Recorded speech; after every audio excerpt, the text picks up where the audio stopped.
Gamma plus 1050 12 volt.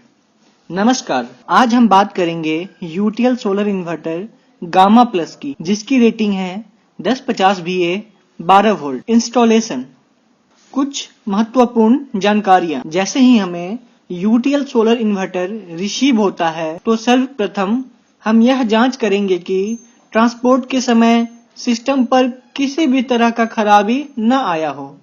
अगर हमें किसी भी तरह की खराबी दिखाई देता है तो हम अपने सर्विस टीम से संपर्क करेंगे। जब हमें यह सुनिश्चित हो जाए हमारा सिस्टम ओके है, तब हम सिस्टम को इंस्टॉल करेंगे। नंबर 1, सिस्टम को हम उस स्थान पर इंस्टॉल करेंगे जो पूरी तरह ड्राई और क्लीन हो और रूम का एयर वेंटिलेशन अच्छा हो। नंबर 2, सिस्टम को कभी भी हम नमी और अधिक धूल भरे वातावरण में नहीं रखेंगे। अब हम बात करेंगे सिस्टम के इंस्टॉलेशन के बारे में।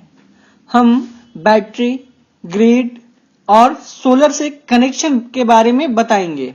सीक्वेंस ऑफ कनेक्शन, हम सिस्टम का इंस्टॉलेशन 4 स्टेप में करेंगे। पहला स्टेप, बैटरी कनेक्शन। सबसे पहले हम सिस्टम को बैटरी से कनेक्ट करेंगे। दूसरा स्टेप, सोलर कनेक्शन। इस स्टेप में हम सोलर का कनेक्शन करेंगे सिस्टम के साथ। तीसरा स्टेप, ग्रिड कनेक्शन। इस स्टेप में हम सिस्टम का कनेक्शन ग्रिड के साथ करेंगे। चौथा स्टेप, लोड कनेक्शन। इसमें हम लोड के कनेक्शन सिस्टम के साथ करेंगे। आगे आपको हम ये बता रहे हैं कि सारे कनेक्शन कैसे करने हैं। इंस्टॉलेशन के लिए आगे बताए गए प्रोसेस को फॉलो करें। Battery, tubular, SMF, solar, grid, output यानी कि load.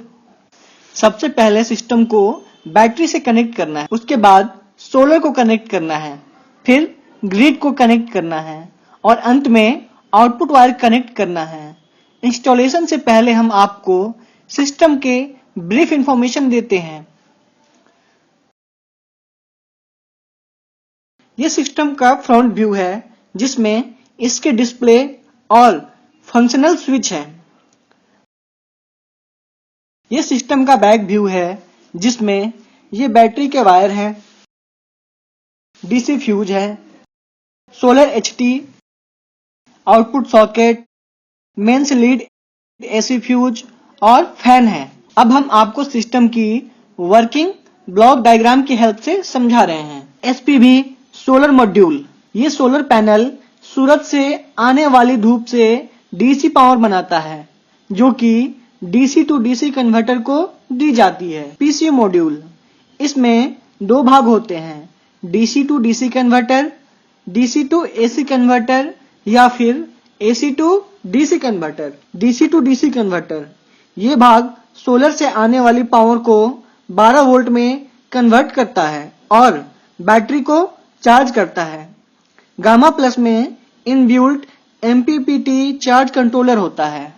DC to AC converter या फिर एसी टू डीसी कन्वर्टर, ये भाग सोलर और बैटरी से जो डीसी वोल्टेज मिल रहा है उसे एसी वोल्टेज में बदलता है और हमारे घर का लोड चलाता है और मेंस टाइम पर एसी वोल्टेज को डीसी में बदलकर बैटरी चार्ज करता है। बैटरी कनेक्शन, तारों के रंगों की जानकारी। अब हम तार के रंगों के बारे में जानेंगे कि किस रंग की तार क्या बताती है। लाल रंग की तार जिसके अंत में पॉजिटिव लिखा हुआ है, यह बैटरी के पॉजिटिव टर्मिनल से जुड़ेगा और काले रंग की तार जिसमें नेगेटिव लिखा हुआ है, वह बैटरी के नेगेटिव टर्मिनल से जुड़ेगा। बैटरी वोल्टेज टेस्ट या चेक कैसे करें? अब हम दोनों तारों को बैटरी से कनेक्ट करेंगे, पर कनेक्ट करने से पहले हम बैटरी के वोल्टेज को चेक करेंगे। मल्टीमीटर को डीसी वोल्टेज मोड में रखकर मल्टीमीटर के लाल रंग के प्रोब को बैटरी के पॉजिटिव पे रखेंगे और काले रंग के प्रोब को बैटरी के नेगेटिव पे रखेंगे और बैटरी का वोल्टेज चेक करेंगे। यदि बैटरी की वोल्टेज 11.5 वोल्ट से कम हुआ या 16.5 वोल्ट से ज्यादा हुआ तो इन्वर्टर ऑन नहीं होगा। अब बैटरी से इन्वर्टर को कनेक्ट करेंगे। कनेक्शन टाइम पर ध्यान रहे रेड वायर बैटरी के पॉजिटिव और ब्लैक वायर बैटरी के नेगेटिव से कनेक्ट करना होगा। ध्यान रहे अगर हम बैटरी कनेक्शन को रिवर्स कनेक्ट करेंगे तो इन्वर्टर में लगा हुआ डीसी फ्यूज बंद हो जाएगा और इन्वर्टर ऑन नहीं होगा। कनेक्शन के टाइम पर अगर बैटरी के टर्मिनल्स पर लूज कनेक्शन रहा तो बैटरी के टर्मिनल्स पर स्पार्किंग होगा, आउटपुट फ्लक्चुएशन होगा और डीसी फ्यूज बंद हो सकता है। Solar connection. अब हम बात करेंगे सोलर के कनेक्शन की। इन्वर्टर के बैक साइड में एक सोलर एचटी लगा है जिसके ऊपर लिखा हुआ है सोलर 15V-45V, मतलब हमारे सोलर का VOC 15 वोल्ट से 45 वोल्ट के बीच में है। अगर हमारे सोलर का वोल्टेज 13.5 वोल्ट से कम रहा तो सोलर सेंस नहीं करेगा और 45 वोल्ट से ज्यादा रहा तो सोलर हाई सेंस करेगा। सोलर पैनल से नीचे आए तारों में पॉजिटिव वायर को एचटी के पॉजिटिव से और नेगेटिव वायर को एचटी के नेगेटिव से कनेक्ट करेंगे। इसमें सोलर पैनल की रेटिंग 1000 वाट है, इससे ज्यादा पैनल कनेक्ट नहीं करना है। VOC रेंज 15 वोल्ट से 45 वोल्ट है, तो जो हम सोलर की सप्लाई देंगे वो सप्लाई इसके बीच में ही होनी चाहिए। सोलर पैनल कनेक्ट करने के 30 सेकंड बाद सोलर चार्जर ऑन होता है। उदाहरण के तौर पर हमारे पास 325 वाट का पैनल है जिसकी VOC रेंज 44 वोल्ट के आसपास है, तो हम 325 वाट के 3 पैनल को पैरेलल में कनेक्ट करेंगे। एक और एग्जांपल, अगर हमारे पास 160 वाट का पैनल है जिसकी VOC रेंज 22.5 वोल्ट है, तो हम 160 वाट के दो की सीरीज करके सबको पैरेलल में कनेक्ट करेंगे जिसकी VOC 44 वोल्ट हो जाएगी। सोलर पैनल को पैरेलल में कैसे जोड़ें? पैरेलल में पैनल को जोड़ने के लिए सभी पैनल के पॉजिटिव को एक साथ तथा नेगेटिव को एक साथ जोड़ें।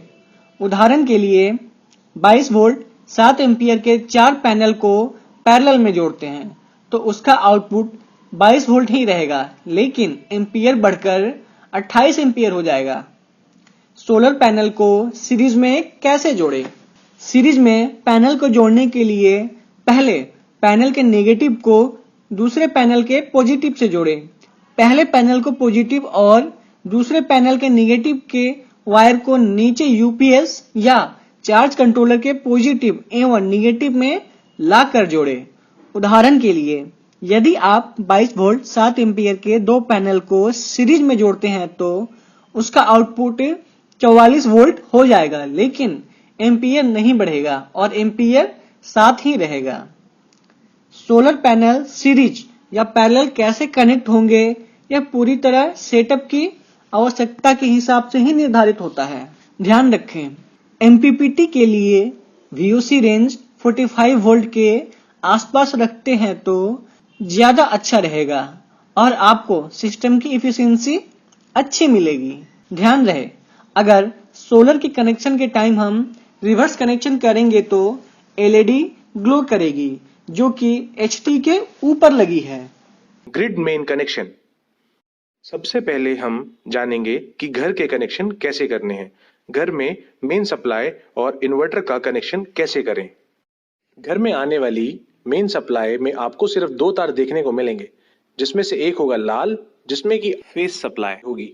इसे आप लाइन टेस्टर से पहले चेक करें कि उसमें सप्लाई है या नहीं और बिजली की तारों को भी नंगे हाथों से ना छुएं। अगर लाल तार में सप्लाई हो तो आपका दूसरा तार न्यूट्रल होगा जो कि काला होगा। इन 2 तारों के अलावा अगर आपने अपने घर में अर्थिंग भी की हुई है तो आपको स्विच बोर्ड में आपको एक तार और मिलेगा। यह आपको सिर्फ सॉकेट के बड़े पॉइंट जो कि सबसे ऊपर होता है उसमें ही जुड़ा हुआ मिलेगा। How to connect inverter to switch board.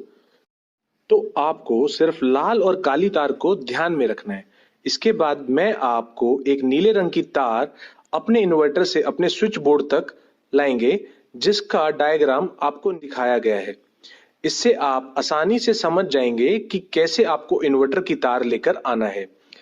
आपको इन मेन सप्लाई के साथ में जोड़ना है, तो इसके लिए आपको लाइन टेस्टर से घर में मेन सप्लाई को जांचना है कि प्लग के कौन से टर्मिनल में सप्लाई आ रही है। ये फेज सप्लाई हमेशा प्लग सॉकेट के राइट साइड टर्मिनल में आनी चाहिए और लेफ्ट साइड के न्यूट्रल होना चाहिए। अगर ऐसा नहीं है तो पहले घर की वायरिंग को ठीक करें, फिर उसके बाद इन्वर्टर से मेन का कनेक्शन और लोड का कनेक्शन करें।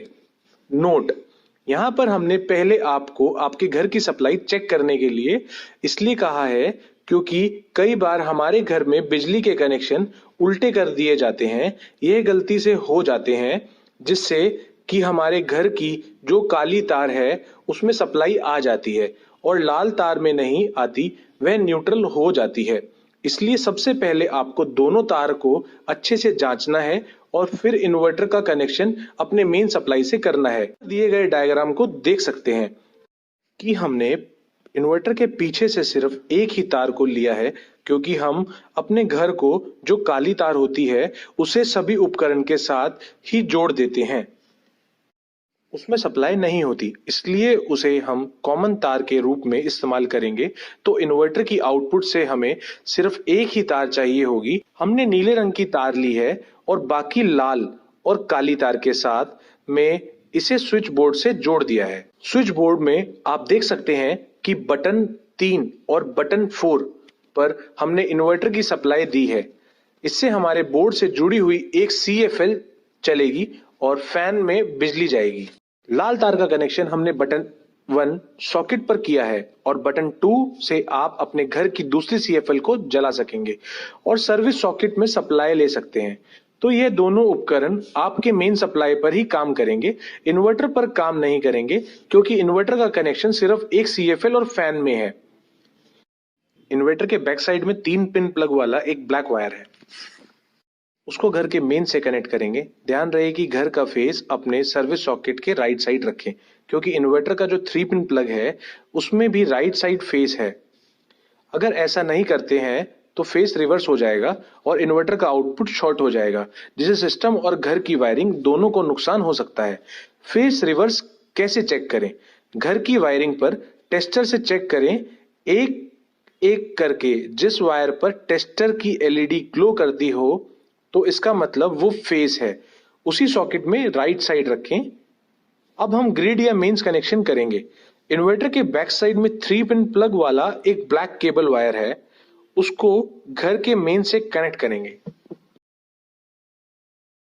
ध्यान रहे, वाइड रेंज में inverter input voltage range 100 volt से लेके 290 वोल्ट और IT मोड में 165 वोल्ट से 270 वोल्ट तक काम करेगा। लोड कनेक्शन: अब हम इन्वर्टर में लोड कनेक्ट करेंगे। इन्वर्टर के बैक साइड में एक ब्लैक सॉकेट है, जिसको आउटपुट सॉकेट भी बोलते हैं। उसमें हम घर के लोड को कनेक्ट करेंगे। As per recommendation, inverter wiring घर के मेन वायरिंग से अलग होना चाहिए। ध्यान रहे, आउटपुट का वायर लगाने से पहले हम चेक करेंगे कि आउटपुट के वायर में प्लग लगा हुआ है या नहीं। अगर प्लग लगा हुआ नहीं रहेगा तो लूज कनेक्शन के कारण आउटपुट सॉकेट में स्पार्किंग होगी, सॉकेट हीट होगा और सॉकेट बर्न भी हो सकता है और घर की लाइट बंद हो जाएगी। तो बिना प्लग के वायरिंग ना करें। आउटपुट सॉकेट लगाने से पहले सॉकेट में टेस्टर लगाकर चेक करें कि सॉकेट में रिवर्स फेस तो नहीं आ रहा है। आउटपुट कनेक्ट करने से पहले घर के मेन सॉकेट को चेक करेंगे कि फेस लेफ्ट साइड है या राइट। अगर फेस लेफ्ट साइड रहा तो घर में वायरिंग को पहले ठीक करें, फिर आउटपुट कनेक्ट करें। अब हमारा UTL solar inverter gamma plus inverter अब पूरी तरह इंस्टॉल हो चुका है। इन्वर्टर अनइंस्टॉलेशन: अब हम बात करेंगे इन्वर्टर को अनइंस्टॉल कैसे करेंगे।